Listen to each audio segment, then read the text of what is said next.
وإن يمسسك الله بضر فلا كاشف له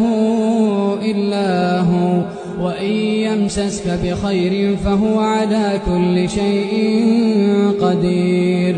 وهو القاهر فوق عباده وهو الحكيم الخبير. قل أي شيء أكبر شهادة قل الله شهيد بيني وبينكم وأوحي إلي هذا القرآن لأنذركم به ومن بلغ أئنكم لتشهدون أن مع الله آلهة أخرى قل لا أشهد قل إنما هو إله واحد وإنني بريء